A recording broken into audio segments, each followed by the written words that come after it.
我叫张明俊，我在伦敦长大，现在住在上海。我是越南和中国混血，目前担任上海外特美术馆的策展人。因为喜欢美食，有时候偶尔会办一些和美食相关的艺术项目。在去年的一场展览中，我们开设了一家肉铺，以此来探索肉在艺术史中的象征意义，同时给观众提供了可以吃的展品。除了工作，做菜就是我最大的爱好。对我来说，美食和艺术占据了我大部分的生活。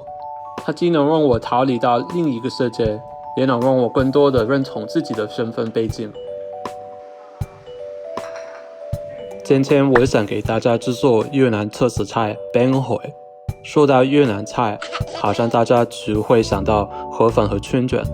越南菜最大的特点就是融合不同的元素，像今天的这道看似很简单的一碗粉，它是油炸春卷、米粉、腌菜、烤肉组合而成，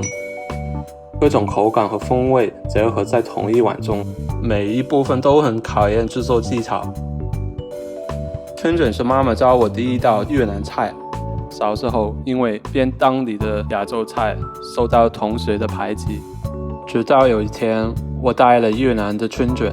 同学都觉得特别好吃，同学之间的隔阂也因为春卷消除了。那时我就发现了美食的力量。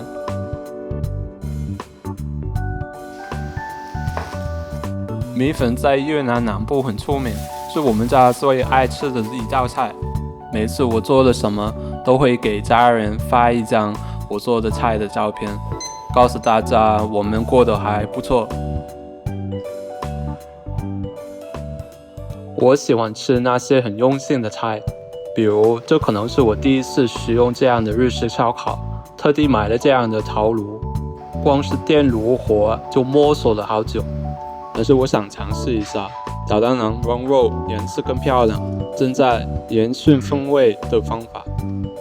第一次回越南，在街边吃掉烤肉，就被他们的调味惊艳，鱼绿和香茅简单调味，肉质酥嫩，酸甜清香，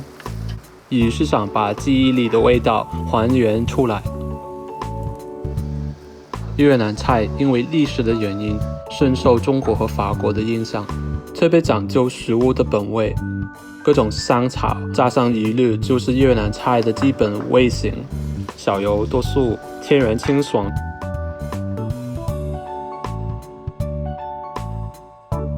街头美食的感染力在大部分正式餐厅里都找不到，所以我也希望把这份感染力传递给自己身边的人，让大家感受到越南料理隐含的魅力。